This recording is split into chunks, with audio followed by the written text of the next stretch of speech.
masih adakah iman di masa pandemi? Justru di masa pandemi kita mesti punya iman. Tidak boleh kehilangan iman. Justru iman sangat kita perlukan ketika masa-masa sulit di dalam hidup kita. Iman kepada Tuhanlah yang menjadi kekuatan kita menghadapi masa-masa sulit kita. Kita akan lihat ayat yang pertama itu luar biasa. Ternyata apa sih yang dibuat oleh Tuhan? Silahkan kalau ada yang mau tolong bantu bacakan Pengkhotbah 7 ayat 14. Saya bantu baca ya Bu Mega. Ya, makasih Bu Ratna. Pengkhotbah 7 ayat 14. Pada hari mujur bergembiralah, tetapi pada hari malang ingatlah bahwa hari malang ini pun dijadikan Allah seperti juga hari mujur, supaya manusia tidak dapat menemukan sesuatu mengenai masa depannya. Demikianlah sabda Tuhan. Jadi ternyata Tuhan itu bukan hanya membuat hari yang mujur, tapi firman Tuhan berkata, tetapi pada hari malang ingatlah bahwa hari malang ini pun dijadikan Allah seperti juga hari mujur.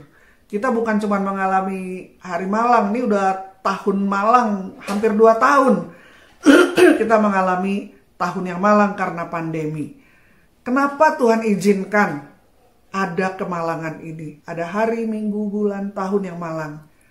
Supaya manusia tidak dapat menemukan sesuatu mengenai masa depannya. Benar-benar Tuhan buat blank. Kita nggak tahu apa yang terjadi sejam kemudian, hari ini, besok. Kadang-kadang setiap hari sekarang kita menerima kabar duka. Waduh, ini meninggal mendadak. Padahal kemarinnya masih naik sepeda misalnya ya. Diizinkan Tuhan bergonta-ganti hari mujur dan malang. Supaya kita tidak dapat menemukan sesuatu mengenai masa depan kita. Dan menghadapi hari mujur dan malang ini, kita cuma punya 2 opsi. Kita akan lihat 2 opsi ini adalah, silahkan slide selanjutnya. Dan silahkan ada yang tolong membacanya, Yeremia 17 ayat 5. Yeremia 17 ayat 5, beginilah firman Tuhan. Terkutuklah orang yang mengandalkan manusia, yang mengandalkan kekuatannya sendiri, dan yang hatinya menjauh daripada Tuhan. Ya, terima kasih. Biasanya ketika kita mengalami kesusahan, kemalangan, kita pakai seluruh networking kita pakai seluruh pengetahuan kita pakai seluruh diri kita, apa yang bisa kita andalkan. Tapi firman Tuhan berkata, terkutuklah orang yang mengandalkan manusia. Mungkin dia bisa tolong saya, mungkin dia bisa tolong saya. Dan yang mengandalkan kekuatannya sendiri, entah itu kepandaian, strategi, networking. Itu kata firman Tuhan, terkutuklah. Dan yang hatinya menjauh daripada Tuhan. Bukannya kita nggak boleh memakai semua kepandaian, networking yang Tuhan berikan. Tapi itu bukan yang utama, bukan sumber. Dan sumbernya adalah ayat selanjutnya, ayat 7. Yeremia 17 ayat 7. Diberkatilah orang yang mengandalkan Tuhan, yang menaruh harapannya pada Tuhan. Ya, tetapi diberkatilah orang yang mengandalkan Tuhan. Memang saya punya pengetahuan, strategi, networking, dan semua. Tapi bukan itu yang kuandalkan. Tapi Tuhanlah andalan kita semua. Dan hanya pada Tuhanlah harapan kita. Kadang-kadang kita mengharap ini mau tolong, kecewa. Mau harap ini mau tolong, kecewa. Supaya harapan kita bukan pada diri sendiri, bukan pada manusia, tapi hanya pada Tuhan saja. Beriman pada Tuhan, beriman bahwa Tuhan ada, bukan hanya pada hari mujur. Wah, Tuhan ada nih, dia berkati saya, jawaban doa dari Tuhan, wah memang Tuhan ada. Tapi kita beriman bahwa Tuhan ada bahkan terutama pada hari, minggu, bulan, tahun yang malang dalam hidup kita. Silahkan slide selanjutnya. Ada seorang cendekiawan, makanya ada hukum Paskal. Dia adalah seorang cendekiawan matematik Blaise Pascal, berakhir hidupnya sebagai ahli teologi, sebagai filosofer, theologian. Jadi berawal dari cendekiawan dan berakhir sebagai ahli teologi. Karena dia ada satu pertimbangan. Pertimbangannya adalah dikatakan apakah Tuhan itu ada apa enggak. Misalnya, kata Pascal, ada dua orang. Yang satu ateis, nggak percaya Tuhan ada, jadi dia hidup tuh enak-enaknya aja. Hedonisme, konsumerisme, pokoknya semau-mau gue gitu hidupnya. Karena dia bilang, Tuhan nggak ada, habis saya mati selesai. Tapi yang satu, dia beriman Tuhan ada. Maka dia berusaha hidup di jalan-jalan Tuhan. Dia berusaha mengampuni, dia berusaha mengasihi, dia berusaha panjang sabar, dia berusaha sosial, menolong orang susah. Kalau ini hidupnya egois banget. Dan kata Pascal, misalnya dua-dua ini mati, dan ternyata Tuhan gak ada, maka no problem, nggak ada yang kehilangan. Dua-duanya nggak ada kehilangan apa-apa. Nggak ada sih Tuhan, kata Pascal. Tapi kalau Tuhan ada, maka yang ateis, yang hidupnya hedon, yang hidupnya semau gue, itu dia akan rugi dan kehilangan di dalam keabadian. Tapi yang percaya Tuhan ada, dia hidup sesuai dengan jalan-jalan Tuhan, maka dia akan mendapat keuntungan di dalam keabadian, akan mengalami kebahagiaan dalam keabadian. Maka Pascal memilih beriman bahwa Tuhan ada. Karena lebih banyak untungnya dalam keabadian lagi. Kalau ateis nggak percaya Tuhan ada, ruginya juga keabadian. Kita akan lihat yang selanjutnya. Maka kalau orang beriman pada Tuhan, itu pasti kelihatan dalam perbuatan. Dia akan berusaha hidup kudus, dia akan berusaha hidup damai, dia akan berusaha menolong orang susah, dia akan menghormati sesama, menghormati orang tua. Pasti kalau orang beriman tuh wajib hukumnya terlihat di dalam perbuatan. Kalau bilang iman, tapi dendam terus, iri terus, gosip terus, nipu terus, kurang ajar terus, merendahkan orang terus, egois terus, sombong terus. Lah orang bilang iman apa tuh? Bukan iman pada Tuhan kali ya, iman pada yang lain kalau begitu.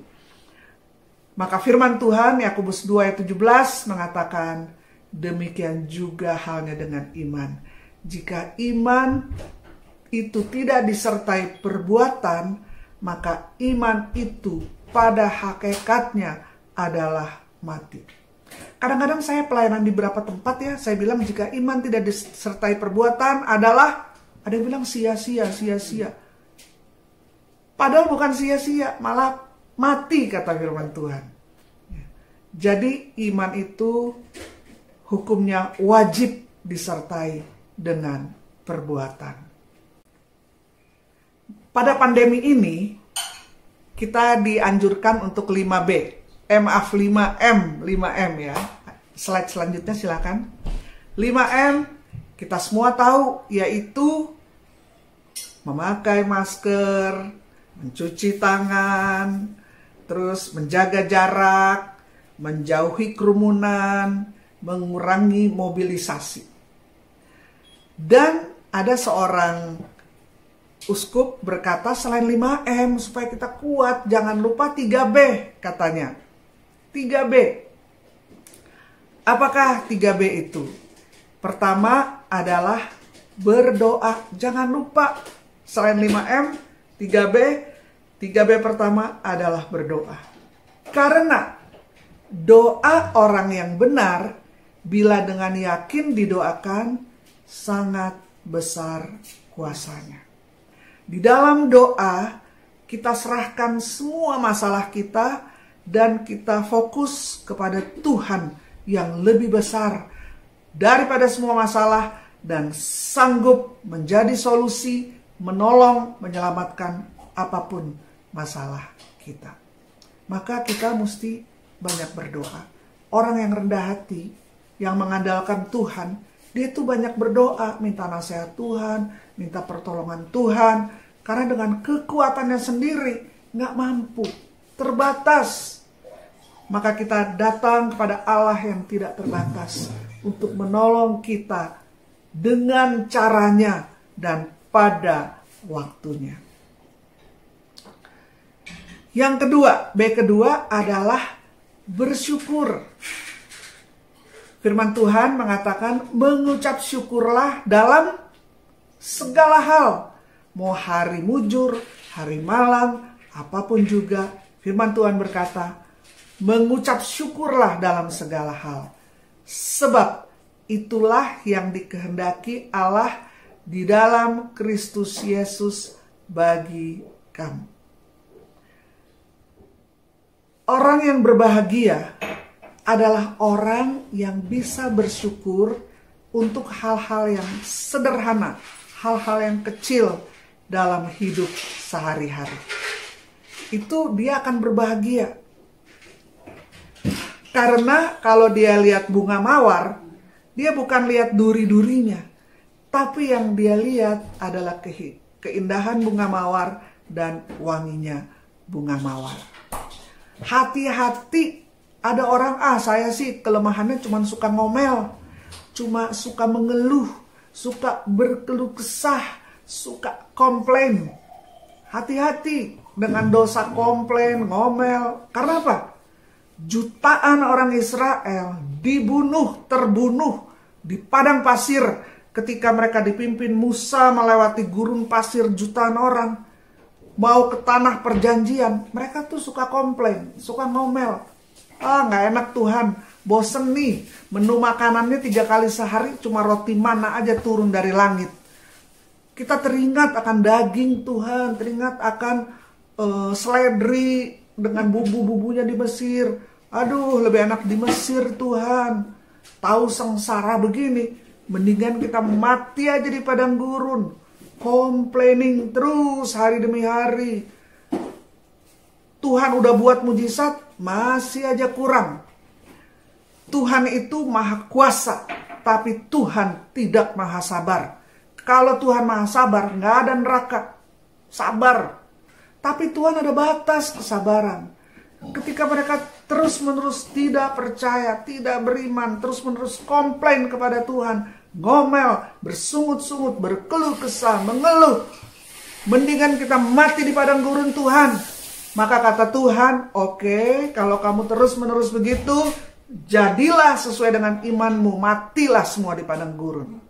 Maka yang keluar dari tanah Mesir, masuk tanah perjanjian, itu cuma 2 orang. Yaitu cuma Joshua dan Kaleb yang tetap beriman kepada Tuhan, sekalipun mengalami banyak kesulitan. Yang lain mati di padang gurun. Yang masuk tanah terjanji bersama Joshua dan Kaleb itu adalah anak-anak yang lahir di padang gurun. Karena perjalanan mereka di padang gurun karena ngomel, komplain terus, itu dibuat Tuhan putar-putar 40 tahun. 1 generasi. Jadi yang masuk tanah perjanjian bersama-sama dengan Joshua dan Kaleb itu adalah anak-anak yang lahir di padang gurun. Tapi yang keluar dari Mesir hanya 2 yang masuk tanah perjanjian, yaitu Joshua dan Kaleb. Bahkan Musa pemimpin besar aja nggak masuk. Karena apa? Marah-marah. Suka marah-marah. Hati-hati. Senyebel-nyebelinnya domba-domba Tuhan itu bukan milik kita. Itu adalah milik Tuhan. Jangan sampai kita marah, kita musuhin, dendam. Maka Musa nggak masuk tanah perjanjian. Karena dia marah-marah. Waktu mereka ngomel nggak ada air, maka Tuhan bilang sama Musa, kamu itu tunjukkan tongkatmu ke bukit batu, aku akan keluarkan air. Tapi Musa udah nggak tahan, dia pukul bukit batu itu sambil marah-marah. Untung Tuhan masih keluarin air. Coba kalau udah pukul, udah capek-capek marah nggak keluar air tuh gimana? Jadi kadang-kadang orang-orang yang kita layani itu keras kepala, suka ngomel, suka komplain, terus suka berontak. Aduh, Tuhan, ini bukan domba-domba saya, ini domba-domba Tuhan. Kuatkanlah hatiku, berilah kesabaran. Dan melihat mungkin cuma ada 1-2 titik yang baik, kita mau tetap positif dan kita mau bersyukur. Jadi kita lihat orang-orang korupsi itu bukan orang-orang yang gak punya duit. Kadang-kadang udah kaya banget, masih gak bersyukur, masih kurang, masih aja korup, kurang bersyukur. Karena cuma melihat saya gak punya ini, saya gak punya itu, saya mau ini, saya mau itu, sampai gak bahagia hidupnya karena gak ada syukur.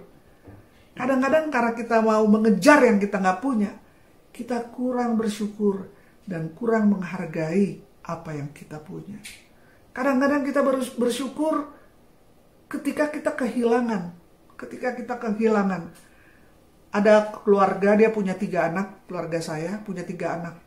Anak yang pertama tuh perempuan, aduh biasa-biasa aja deh tampangnya ya. Nggak pinter-pinter banget. Anak kedua laki-laki, ganteng, pinter lagi. Anak ketiga cantik, pinter. Maka si anak pertama yang biasa-biasa jadi kayak nggak dibanggain sama orang tua. Kurang bersyukur mereka punya anak yang seperti ini. Ketika anak ini umur 28 kurang lebih, mereka pergi jalan-jalan ke puncak dengan teman-temannya. Nggak tahu gimana ketabrak bukit di sana, yang bukit batu. Si anak ini, ada 5 orang di mobil, dia terlempar keluar mobil dan dia hanya satu-satunya dia yang meninggal. Dan ketika dia meninggal, itu orang tua dan kedua adiknya berkata, waktu dia hidup kita gak menghargai, kita gak bersyukur. Tapi ketika kita kehilangan, kita baru menyadari dan bersyukur ternyata dia pernah ada di tengah-tengah kita. Maka senyebel-nyebelin anggota keluarga kita atau teman-teman kita, kita tetap bersyukur. Karena nanti ketika mereka gak ada, kita kehilangan, baru kita mengingat segala kebaikan-kebaikan mereka. Makanya kenapa orang paling dipuji di mana? Di rumah duka. Ketika meninggal, itu baru teringat segala kebaikan. Waktu hidup, kamu kurang ini, gak bisa ini, kenapa begitu, kenapa begini. Udahlah, kita sekarang banyak bersyukur untuk anggota keluarga kita, untuk sahabat-sahabat kita, orang-orang di pelayanan kita sekalipun kadang-kadang, nyebelin deh, gak mau lihat deh mukanya. Tapi kita bersyukur, karena mengucap syukur, itulah dikehendaki Allah di dalam Kristus Yesus bagi kamu. Saya pernah nggak bisa jalan tuh karena patah nih bonggol lutut saya nih keluar gitu. Jadi kan ada 2 tulang lepas gitu. Nggak bisa jalan tanpa alat bantu 6 bulan. Didorong pakai kursi roda. Setelah itu saya pakai walker gitu. Setelah itu saya pakai kruk. Nggak bisa tuh jalan sendiri tanpa alat bantu. Maka ketika saya bisa berjalan sendiri tanpa alat bantu, saya sungguh bersyukur. Saya dulu nggak berjalan nggak bersyukur. Tapi ketika itu terima kasih Tuhan, saya bisa berjalan dengan sendiri tanpa alat bantu dengan kedua belah kaki saya. Kita bisa bernapas, nggak usah bayar oksigen, kita bersyukur. Maka kita bolehlah berbahagia untuk hal-hal sederhana, hal yang kecil, hal sehari-hari dalam hidup kita. Kemudian dikatakan, jadi 3B, pertama berdoa, kedua bersyukur, ketiga bahagia. Kalau kita banyak bersyukur, kita bahagia. Ada katanya juga hati yang gembira adalah obat yang manjur. Dengan bergembira itu ada hormon endorfin, hormon yang menyembuhkan mengalir pada seluruh tubuh kita. Tapi kalau kita susah, komplain, negatif terus, itu ada hormon yang racun yang akan membuat kita sakit. Saya ingat kata mantan Menteri Jonan berkata, dia berkata, kalau kita dendam sama orang, itu seperti kita lagi minum racun, tapi kita berharap yang mati orang lain. Maka udahlah, kita jangan jadi sampah masalah, jangan jadi sampah dendam, sakit hati, dan semua negatif. Hati kita jangan jadi tempat sampah. Pikiran kita jangan jadi tempat sampah untuk hal-hal tersebut. Semua kita kasih tanda panah kepada Yesus. Kita cuma lewat aja. Jangan tempat parkir sampah, dendam, dan semua dosa dan hal negatif. Kita serahkan kepada Yesus, Juru Selamat hidup kita. Supaya kita bahagia. Supaya kita bahagia. Dan berbahagialah ia yang telah percaya, sebab apa yang dikatakan kepadanya dari Tuhan akan terlaksana. Jadi kalau kita percaya kepada Tuhan yang lebih besar daripada semua masalah pergumulan kita, kita menjadi bahagia. Dan luar biasa, apa yang dijanjikan, dikatakan Tuhan kepada kita, akan terlaksana, akan terlaksana, akan terjadi, akan terlaksana. Dan dikatakan banyak sih tentang berbahagia ya, tapi saya pilihkan beberapa ayat saja. Dan di sini dikatakan, dan berbahagialah orang yang tidak menjadi kecewa dan menolak aku. Karena kadang-kadang kita berdoa kok nggak dijawab-jawab Tuhan, kok keadaan malahan berlawanan dengan keinginan saya. Aduh, saya kecewa padamu Tuhan, nggak mau ke gereja lagi, nggak mau berdoa, nggak mau ke persekutuan doa. Makin tidak bahagia. Karena sabda Tuhan berkata, berbahagialah orang yang tidak menjadi kecewa dan menolak aku. Justru saat pandemi, kita jauhkanlah kecewa, jauhkanlah kita hambar dan menolak Tuhan. Percuma nih saya begini-begini, udah saya sungguh-sungguh dalam Tuhan, kok hidup saya susah. Berbahagialah orang yang tidak menjadi kecewa dan tidak menolak Tuhan. Kita lihat ayat selanjutnya. Ini bagaimana Daud menghadapi kekecewaan, kepahitan di dalam hidupnya. Dan ini pasti menjadi berkat untuk kita. Saya sungguh diberkati dengan Mazmur ini ya. Karena kan Daud mengalami anak kandungnya sendiri mau kudeta. Pokoknya banyak kepahitan dialami oleh Daud. Maka Daud berkata, Mazmur 73 ayat 21, ketika hatiku merasa pahit dan buah pinggangku menusuk-nusuk rasanya. Mungkin ini sakit mah kali ya, GERD kali, asam lambung sampai sakit gitu karena stres. Udah hatinya pahit dan buah pinggang menusuk-nusuk rasanya. Ayat selanjutnya mengatakan, aku dungu, nggak ngerti apa-apa, dungu, bener-bener nggak jelas kenapa begini ya, kenapa keadaan jadi begini. Seperti hewan aku di dekatmu. Dia merasa karena blow on banget, nggak ngerti, dungu, dongo, jadi dia merasa seperti hewan di dekat Tuhan. Tapi yang luar biasa ayat selanjutnya, sekalipun dungu seperti hewan di dekat Tuhan, dia mengambil keputusan, tetapi aku tetap di dekatmu. Sekalipun gak ngerti, sekalipun dungu seperti hewan, tetapi aku tetap di dekatmu Tuhan, aku tetap di dekatmu. Engkau memegang tangan kananku. Dengan nasihatmu, engkau menuntun aku, dan kemudian Kau mengangkat aku ke dalam kemuliaan. Segala masalah di dunia ini tidak ada yang abadi. Tidak ada yang abadi di dunia kecuali Tuhan. Setiap masalah, setiap pandemi ada kadaluarsanya, ada expired date-nya. Nggak ada yang abadi. Entah suka, entah duka, entah pandemi, nggak ada yang abadi. Yang abadi hanyalah Tuhan saja. Sekalipun masa-masa seperti ini kita kayak orang dongok, kayak dungu, kayak hewan di dekat Tuhan, tetapi tetaplah dekat pada Tuhan. Tetap dekat pada Tuhan. Kalau boleh melekat kepada Tuhan. Karena hanya dialah sumber kekuatan kita. Hanya dialah yang tahu hari depan kita. Karena dia adalah Alfa dan Omega, yang awal dan akhir. Dan kita nantikan nasihat Tuhan. Kadang-kadang one day at a time. Dengan nasihatmu, kau menuntun aku.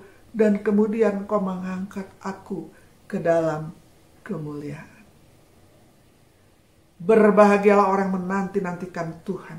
Karena mereka akan naik terbang bagai Raja Wali. Mereka akan berjalan tidak menjadi letih. Dan mereka berlari tidak menjadi lesu. Selanjutnya, Mazmur 37 ayat 4 dan 5. Ini ayat-ayat terakhir. Ayat 4, dan bergembiralah karena Tuhan. Ketika kita tidak bisa bergembira dengan keadaan, dengan ekonomi, dengan kesehatan, dengan keadaan keluarga, dengan keadaan bisnis, dengan keadaan pelayanan, tidak ada satupun yang membuat kita gembira, tapi kita tetap bisa bergembira, yaitu bergembiralah karena Tuhan. Karena Dia adalah kekuatan kita. Dia adalah andalan kita. Dia adalah juru selamat kita. Dan Dia tahu, Dia sanggup untuk menolong kita. Dan bergembiralah karena Tuhan. Misalnya kita menghadapi masalah seperti Daud tadi. Masalah di mana-mana. Kita bisa tetap bersyukur, bergembira karena Tuhan. Terima kasih Tuhan. Masalah yang saya hadapi, kata Engkau Tuhan, masalah yang biasa-biasa saja, yang tidak melampaui kekuatan saya sebagai manusia. Dan ketika aku dicobai, Engkau Allah setia dan adil, Kau pasti berikan jalan keluar untuk aku dapat menanggungnya. Karena Engkau tidak membiarkan aku dicobai melampaui kekuatanku. Aku bersyukur padamu Tuhan. Engkau adalah juru selamat yang bisa dan mau dan sanggup menyelamatkan aku. Itulah kita beriman bahwa Tuhan ada, Tuhan Maha Besar, Dia sanggup menolong kita, Dia mengasihi dan Dia peduli pada setiap kita. Bahkan firman Tuhan berkata, sampai masa tuamu, sampai putih rambutmu, aku menggendong kamu. Dan bergembiralah karena Tuhan, maka Ia akan memberikan kepadamu apa yang diinginkan hatimu. Serahkanlah hidupmu kepada Tuhan dan percayalah kepadanya dan Dia akan bertindak. Menyerahkan hidup kepada Tuhan nggak cukup. Kadang saya serahkan itu Tuhan, saya serahkan masalah saya, nggak cukup. Karena setelah menyerahkan, langkah kedua, percaya bahwa Dia sanggup menolong. Jangan udah serahkan tapi kayak Tuhan nanti terlambat menolong. Saya gini deh, tapi Tuhan nanti gak sesuai dengan kehendak saya beginilah. Serahkan tapi gak percaya. Kita mesti serahkan seluruh hidup kita. Percaya kepadanya. Dan Dia akan bertindak. Saya juga mulai usaha, itu sangat terlambat gitu ya. Pelayanan terus segala, tapi mulai usaha tuh terlambat banget deh. 2012 gitu, saya ada perusahaan penangkapan ikan, perkapalan. Kemudian masuk masalah banyak di Kementerian Kelautan itu. Pokoknya nggak jalan. Apalagi pandemi. Bener-bener nggak jalan. Mesti bayar gaji pegawai. Saya baru tahu kalau jadi pengusaha itu kita tuh kalau udah mau akhir bulan kadang-kadang suka keringet dingin. Mau gaji pegawai itu dari mana? Tuhan, mules, langsung. Akhirnya saya belajar, saya serahkan pada Tuhan. Tuhan, perusahaan ini bukan punya saya deh, nggak kuat saya Tuhan. Ini saya serahkan padamu, perusahaan ini milikmu Tuhan. Saya tuh cuma pengelola, pengurus milik Tuhan. Tolong berikan saya hikmat, ide, order, perintah, apa yang harus saya lakukan Tuhan. Nah gampang, itu kadang-kadang hidupnya tuh one day at the time. Aduh gimana besok, aduh kadang-kadang kalau saya terima telepon, kan kapal kami itu ada di Kendari, ada di Ambon. Kalau terima telepon dari sana suka keringet dingin dulu. Aduh bu kapalnya hanyut bu ini aduh. Dan saya serahkan pada Tuhan. Tuhan, ini perusahaan milikmu, saya serahkan padamu, aku cumalah pengurus, berilah nasihat, dan aku percaya engkau akan menolong solusi jalan keluar dari hari ke hari. Itu yang membuat saya ringan. Dan Tuhan ada aja jalan keluarnya. Dan saya tetap mau berusaha bergembira karena Tuhan. Dan janjinya ia memberikan kepadamu apa yang diinginkan hatimu. Ini saya mau kesaksian fresh from the oven. Bukan fresh from the oven, fresh from heaven. Yaitu adalah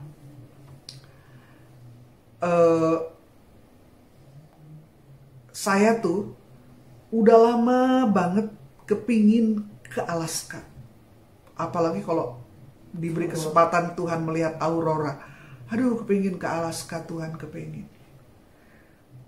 Tapi kan itu jauh lah di masa pandemi seperti ini. Orang hari demi hidupnya, hari demi hari. Bahkan untuk perusahaan juga one day at the time. Karena saya percaya dalam doa Bapa kami, berilah kami rejeki pada hari ini. Setiap hari pasti ada rejekinya. Gitu. Tiba-tiba kurang lebih awal bulan ini ada seorang anak dari Ibu Elizabeth Ministry. Dia akhirnya menjadi Romo yang pertama ditahbis setelah dia MBA. Dia ditahbis di Keuskupan Agung Los Angeles. Namanya Romo Budi Wardana. Dan dia hari Minggu, dia diangkat menjadi Romo Kepala Paroki di Paroki St. Lucie di Long Beach. Maka beliau mengundang Bu Esther Kandau dan saya, ayo ke Amerika. Aduh, mau ke Amerika, mau dari mana? Nggak ada budget. Nanti kita cruise ke Alaska. Waduh, lebih jauh lagi lah rasanya ya. Dan Romo Budi Wardana ini beserta ibunya, terutama Romo Budi, dia manggil saya Kak Meike, karena waktu dia SMP kita suka bikin PA sama dia. Jadi dia ngundang teman-temannya masih seragam putih biru, pendalaman kitab suci. Dari kecil udah kelihatan nih bakal akhirnya jadi Romo dia. Dia bilang, Kak, pokoknya nanti semua ongkos biaya pesawat bolak-balik, biaya tur ke Alaska, biaya pelayanan di Amerika ini. Jadi kita pelayanan kemarin Las Vegas, nanti ada rekoleksi, kita akan ke Phoenix, nanti juga di cruise. Saya, kata Romo Budi, akan pimpin misa, tiap pagi ada misa. Nanti Bu Esther Kandau dengan Kak Meike sharing firman. Juga nanti tolong pelayanan juga, kemarin kita ada pelayanan di orang-orang dari Vietnam yang melarikan diri dari Vietnam pakai kapal. Kita kemarin pelayanan di sana. Romo Budi juga bilang nanti kita pelayanan ke orang-orang Filipina, orang Meksiko. Dia bikin schedule. Dan Romo ini cari sponsor untuk kita. Dan secara ajaib, kata Romo, luar biasa Kak. Dalam waktu 2 minggu, sponsor, pesawat, tiket, dan semua sudah nutup. Bayangin di masa pandemi kok orang nyari sponsor gitu ya. Kalau biaya sendiri, saya nggak bakal bangga-banggain seperti ini. Tapi ini bener-bener firman Tuhan, ya dan amin. Jika kita bergembira karena Tuhan, maka Dia akan memberikan apa yang diinginkan hatimu. Saya nggak pernah tuh berdoa Tuhan, apalagi doa puasa, ke Alaska Tuhan, nggak pernah. Cuman ada kerinduan. Ketika kita bergembira karena Tuhan, maka Tuhan memberikan apa yang dirindukan hatimu. Sebaliknya, kalau kita ngomel, bersungut-sungut, negatif, complaining all the times, maka Tuhan tidak memberikan pada kita apa yang diinginkan hati kita. Jadi optional, the choice is ours. Walaupun pandemi, walaupun gelap, kita tetap beriman Tuhan ada. Kita tetap bersyukur, kita tetap bahagia, kita tetap bergembira karena Tuhan. Karena nanti Tuhan yang akan menolong menyelesaikan masalah-masalah hidup kita. Serahkanlah hidup kita kepada Tuhan dan percayalah padanya, maka Dia akan bertindak membela hidup kita, membela keluarga kita, membela usaha kita, membela pelayanan kita. Amin. Mari kita berdoa.